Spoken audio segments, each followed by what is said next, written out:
Don ka yau wannan bidiyo da zani yi shi ne zuwa ga magabatanmu na Nijar. Don ka sunana Mamman Sani Umaru, President na Hukun Saidi Nijeriya Alaksere Sakson Libi. Ni ne shugaba na 'yan Nijar wanda suke zaune a nan Libya. To wannan kuka ne zani kawa ga magabatanmu na CNSA, gwamnatin cutar ƙasa, zuwa ga kuma mai girma Abdulrahman Chani. Wannan sako ne na 'yan Nijar, kuma wannan sako ne na Hukun Saidi. Kukanmu ne muka kawo, ku dibi Allah, ku dibi Annabi, ku taimaka ma talakawa waɗanda suke a cikin Libya cikin wani hali wanda suna da bukatun zuwa gida. Muna da 'yan uwanmu waɗanda an kama su bisa ga laifi na basu da takardu a gidan kaso. To waɗannan mutanen OEM take taimakawa, tana ɗaukar su ko a wani lokaci.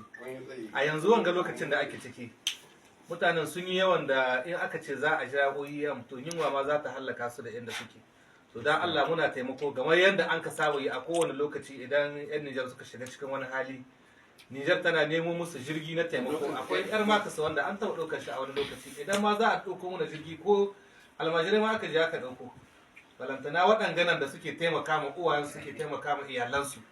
Neman halaliyar su ne suka zo. Sun zo neman halaliyar su ne bisa ga cikin kunci, sun hito kuma cikin wani lokaci wanda ba za su iya kulawa da kansu, balantana har su tsaya su cika ka'idodi wanda ya kamata su zauna a cikin ƙasa su ji daɗi. Kowa ya san ɗan Nijar yadda yake hitowa. Da haka babu yadda za a yi ne sai sun hito nema. Wahala ta hito su, kuma a cikin lokacin da suka hito sun zo sun cinci kansu cewa da ba su da takardu. Rashin kamu ne na rashin takardu. Muna da visa tsakaninmu da Libya, amma mutanenmu da ke cikin wannan ƙasan da miliyan 2 ba ta yadda za a ce gaba ɗaya sun yi fasuwa. Idan an samu fasuwa a cikin kashi 100 da kyala a samu kashi 3.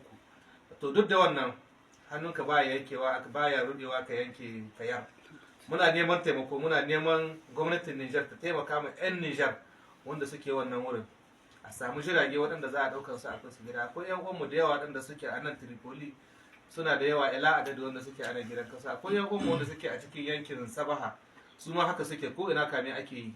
To masu gari ba za a hana su ba su yi abin da suke so har lokacin da kuma suka daina, dan ba za su iya kwashe duka ba. Amma waɗanda aka kama, muna neman taimako na jirage. Gwamnati ta sa taimakonta ta ɗauka mana 'yan ƙasanmu wanda suke ana a gidan kasu, don OEM tana bakin ƙoƙarinta, ambasada iyakanta lise fase, kuma su ma suna gaya wa gwamnati cewa da akwai 'yan Nijar an kama. Wannan kuma kukanmu ne, kuma da talakoki kullum suke kawa a cikin gari, suna koka ba su jin daɗin abin da ke faruwa. Ba za mu iya hana kame ba, amma kuma muna neman taimakon gwamnati da jirage wanda za a ɗauka 'yan uwanmu a kai su Nijar bisa ga zaman da suke yi a cikin gidan kasu. Da Allah gwamnati ta sa hannu cikin wannan lamarin, a ɗauki mutane a kai su gida. Shine roƙo.